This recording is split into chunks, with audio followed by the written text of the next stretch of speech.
हरिहरानंद विचार मंच की प्रभात वाणी। ओम भद्रं कर्णेभ्यः शृणुयाम देवाः। भद्रं पश्येमाक्षभिर्यजत्राः स्थिरैरङ्गैस्तुष्टुवांसस्तनूभिः। व्यशेम देवहितं यदायुः। ओम पूर्णमदः पूर्णमिदं पूर्णात् पूर्णमुदच्यते। पूर्णस्य पूर्णमादाय पूर्णमेवावशिष्यते। ओम शांतिः शांतिः शांतिः। परम पूज्य आत्मन सुप्रभात। मैं उदयपुर राजस्थान से हरिहरानंद विचार मंच की दिव्य प्रभात वाणी के इस अत्यंत गौरवशाली, प्रेरणादायी और वैराग्य के शिखर को छूने वाले अंक के साथ उपस्थित हूँ। आज के इस पावन चिंतन का वाचन मैं आपका आत्मीय कपिल देव आमेटा पद और प्रतिष्ठा के मायाजाल से ऊपर उठकर आत्मा की अखंड साधना को नमन करते हुए आप सभी के परम मंगल और कल्याण हेतु प्रस्तुत कर रहा हूँ। हरिहरानंद विचार मंच की इस पवित्र और विरक्ति के प्रकाश से आलोकित प्रभात वेला में आप सभी सत्य के साधकों, कर्तव्यनिष्ठ पुरुषों और संसार के वैभव के बीच रहकर भी कमल के पत्ते की तरह निर्लिप्त रहने वाले जिज्ञासुओं का हृदय की अनंत गहराइयों से हार्दिक स्वागत है। पिछले अंक में हमने देहासक्ति का त्याग और भक्ति के विषय में जाना था कि कैसे शरीर का मोह छोड़ना ही सच्ची भक्ति की कसौटी है। आज स्वामी जी हमें उस मोह की एक और गहरी परत यानी पद और प्रतिष्ठा से वैराग्य का अद्भुत सूत्र दे रहे हैं। आज हम जानेंगे कि कैसे संसार के सबसे ऊंचे पदों पर बैठकर भी मन को पूरी तरह साधना में टिकाए रखा जा सकता है। आज की वाणी हमें स्वामी जी के अपने जीवन के उस स्वर्ण अध्याय की ओर ले जाएगी, जहां उन्होंने दिखाया कि सिद्धियों और सम्मान से बड़ा केवल अपना स्वयं का बोध है। श्रीमद् भगवद गीता से दिव्य प्रेरणा। प्रिय श्रोताओं, संसार के कार्य करते हुए भी उनमें न फंसना ही वास्तविक योग है। भगवान श्री कृष्ण ने गीता के दिव्य उपदेशों में आसक्ति रहित कर्म और मान अपमान में सम रहने के विषय में जो अमृत वचन कहे हैं, वे प्रत्येक साधक के लिए विजय का मार्ग हैं। श्लोक। विहाय कामान्यः सर्वान् पुमांश्चरति निःस्पृहः निर्ममो निरहंकारः स शान्तिमधिगच्छति। श्रीमद् भगवद गीता अध्याय 2 श्लोक 71। व्याख्या और भावार्थ।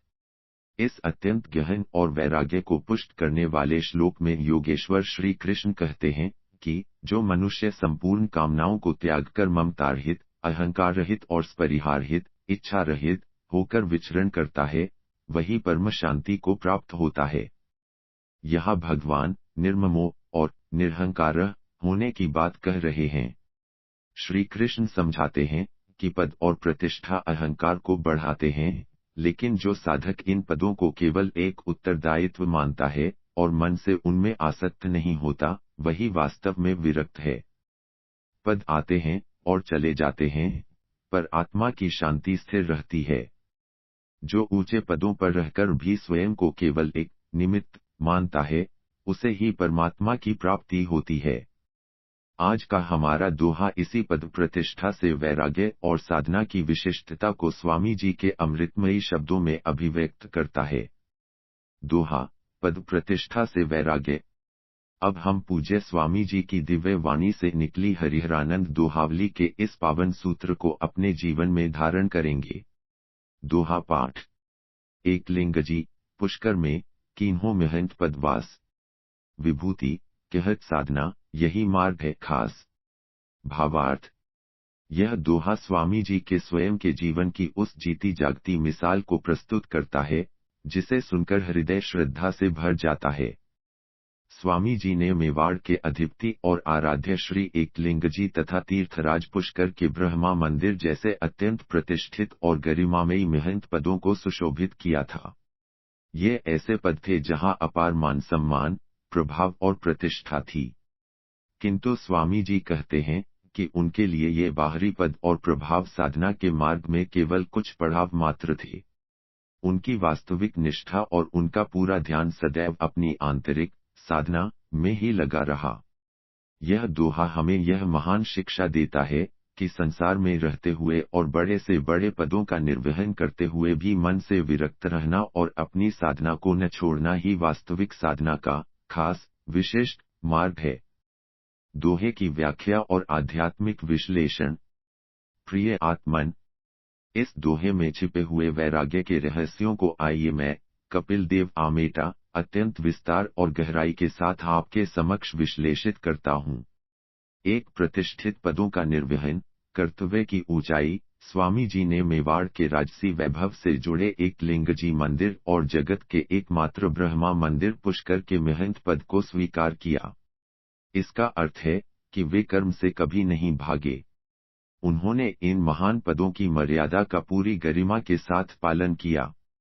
यह हमें सिखाता है कि साधक को अपनी जिम्मेदारियों से मुंह नहीं मोड़ना चाहिए, चाहे वे कितनी ही बड़ी क्यों न हों। दो पद साधना के पड़ाव मात्र, निर्लिप्तता का भाव। अक्सर लोग छोटे से पद को पाकर उसे ही अपनी पहचान मान लेते हैं, लेकिन स्वामी जी के लिए ये पद केवल वास, ठहरने के स्थान थे, मंजिल नहीं।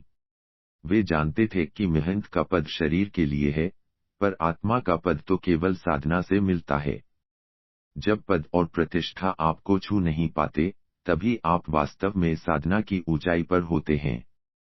3 यही मार्ग है, खास, विशिष्ट साधना। स्वामी जी, खास मार्ग उसे कहते हैं जहां संसार और अध्यात्म का अद्भुत संतुलन हो। महलों और मंदिरों के वैभव के बीच रहकर भी अपने भीतर के एकांत को बचाए रखना सबसे बड़ी उपलब्धि है। यह मार्ग उन लोगों के लिए प्रेरणा है जो यह सोचते हैं कि व्यस्तता या ऊंचे पद साधना में बाधक हैं। स्वामी जी ने सिद्ध किया कि पद साधन हो सकते हैं, बाधा नहीं। 4 आत्मानुभूति की प्राथमिकता, लक्ष्य की स्पष्टता। स्वामी जी की दृष्टि सदैव उस परब्रह्म पर टिकी रही। उनके लिए मान अपमान और पद प्रतिष्ठा सब धूल के समान थे। उन्होंने इन पदों को छोड़ने में भी उतनी ही सहजता दिखाई जितनी इन्हें स्वीकार करने में। यह तभी संभव है जब साधक को अपने भीतर उस परम पद का अनुभव हो गया हो, जिसके आगे संसार के सारे सम्राट भी तुच्छ नजर आते हैं। एक सनातन प्रेरक दृष्टांत, राजा जनक और मिथिला का वैभव। प्रिय श्रोताओं, पद पर रहकर विरक्त रहने की कला को समझने के लिए महाराज जनक का प्रसंग सबसे श्रेष्ठ है। राजा जनक को विदेह कहा जाता था। वे मिथिला के महान सम्राट थे, हजारों दास दासियों और सेनाओं के स्वामी थे। लेकिन उनका मन सदैव ब्रह्म विद्या में लगा रहता था। एक बार एक साधु ने उनसे पूछा, महाराज, आप इतने सुख सुविधाओं के बीच रहकर मुक्त कैसे रह सकते हैं? राजा जनक ने उस साधु को राजमहल घुमाया और अंत में दिखाया कि वे जिस शैया पर सोते थे, उसके ऊपर एक नंगी तलवार पतले धागे से लटकी रहती थी। राजा ने कहा, जैसे मेरा ध्यान सदैव उस तलवार पर रहता है कि वह कब गिर जाए, वैसे ही मेरा ध्यान इस बात पर रहता है कि यह देह और यह वैभव कब छूट जाए। मैं यहाँ हूँ, पर मेरा मन यहाँ नहीं है। स्वामी हरिहरानंद जी का जीवन भी राजा जनक की भांति ही विरक्त था। उन्होंने एकलिंग जी और पुष्कर के वैभव को भोगा नहीं, बल्कि वहां रहकर केवल अपनी साधना को पुष्ट किया। आज का संकल्प और साधना सूत्र। प्रिय आत्मन, इस वाणी को अपने जीवन के व्यवहार में उतारने का प्रयास करें। आज के लिए आपका विशेष संकल्प यह है, आज आप अपने पद, अपनी नौकरी या समाज में अपनी हैसियत का रत्ती भर भी अहंकार नहीं करेंगे। आज संकल्प ले कि आप जो भी कार्य करेंगे, उसे ईश्वर की सेवा समझकर करेंगे, अपनी सफलता समझकर नहीं। आज यदि कोई आपकी प्रशंसा करे, तो उस मान को अपने गुरु के चरणों में समर्पित कर दें। आज यह विचार करें कि मैं जिस पद पर हूँ, वह केवल एक भूमिका है, मेरा वास्तविक स्वरूप तो एक साधक का है। आज यह याद रखें कि संसार की हर प्रतिष्ठा अस्थायी है, केवल आपकी साधना ही आपके साथ जाएगी। परम पूज्य आत्मन, आज हमने समझा कि बड़े पदों पर रहकर भी विरक्त रहना ही वास्तविक साधना है। आइए, आज हम पद और प्रतिष्ठा के मोह को त्याग कर अपनी आंतरिक यात्रा को और अधिक गहरा करने का संकल्प लें। स्वामी जी की यह वाणी हमें वह निर्लिप्तता और विवेक प्रदान करे जिससे हम संसार में रहते हुए भी सदा मुक्त बने रहें। इन्हीं दिव्य विचारों, पावन संकल्पों और परम पूज्य स्वामी जी के अनंत आशीर्वाद के साथ, मैं, कपिल देव आमेटा, आज की इस प्रभात वाणी को यहीं विराम देता हूँ। आप जहाँ भी रहें, आपकी साधना सदैव सर्वोच्च बनी रहे। आप निरंतर सुनते रहिए हरिहरानंद विचार मंच की यह दिव्य और कालजयी प्रभात वाणी। धन्यवाद। ओम शांतिः शांतिः शांतिः। विशेष निवेदन।